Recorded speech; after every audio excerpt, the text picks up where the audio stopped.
Welcome back to A Better Life. I'm your host, Hank Hennigan. And this segment of our show is a dear friend of mine, Dr. Jackie Mims. Hey, Dr. Jackie. Good to see you again. Always a pleasure. Dr. Jackie and I have been involved in several projects in the Baton Rouge area, specifically Ostruma High School. Yes, your alma mater. Yes. Yeah, go Indians, as I like to say, the University of North Baton Rouge. Yes. But Dr. Mims is the chairperson of the Baton Rouge North Economic Development District. Yes. And we went to a little get-together that she had out at Southern University a few weeks ago, and just explained to us here at our TV station at WLFT what was going on. So tell us about the Baton Rouge North Economic Development District, and why was it formed and how, and tell us a little bit about it. So around, this project they've been working on for a number of years, and a number of people have been involved in trying to get it off the ground.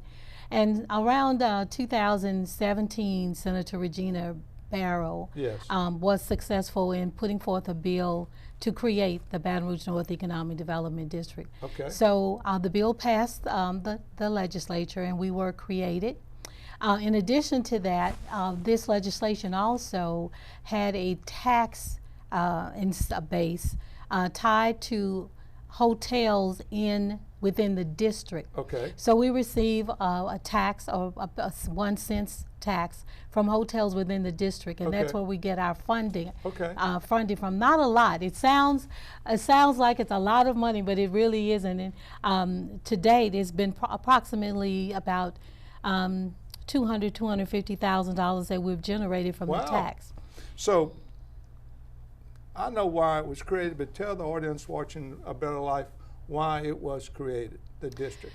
Well, those of us that continue to live in Baton Rouge and North Baton Rouge, and those of us who used to live in North Baton Rouge, most may not know that Brother Hank is not only a alumnus of Ostruma, but lived born and raised there, and I have a heart for North Baton Rouge. I'm telling you, I just drove down Plank Road and down Wimber just an hour ago.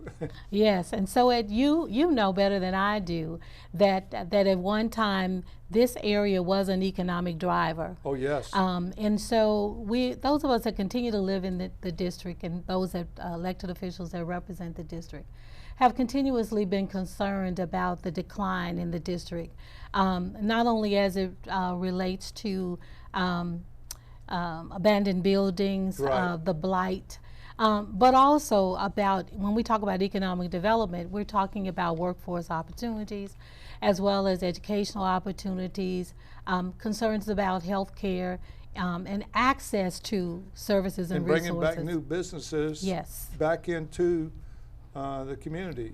Yes, sir, and yes, sir. So I know what North Baton Rouge, or Baton Rouge North Economic Development District is. Give us the boundaries. So the boundaries are north 22nd Street on Florida, down to Sherwood Forest, and then it kind of zigzags back up to North Baton Rouge, and goes just slightly beyond Harding Boulevard.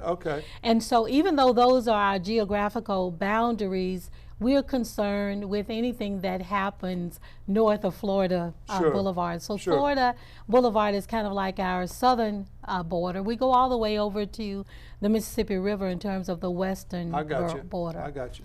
And Sherwood Forest to the east. Wow, so what I know is Baton Rouge North has really expanded, but that is really economically good that it did that. Dr. Mims and people watching A Better Life, we're going to be right back, and I'm so excited about what's happening and going to take place in North Baton Rouge. And many of you friends and neighbors who grew up there, I'm telling you, good things are going to happen. And we'll be right back for a second segment of our show with Dr. Mims to talk about Baton Rouge North Economic Development District. Yes, it's a tongue twister. Be right back.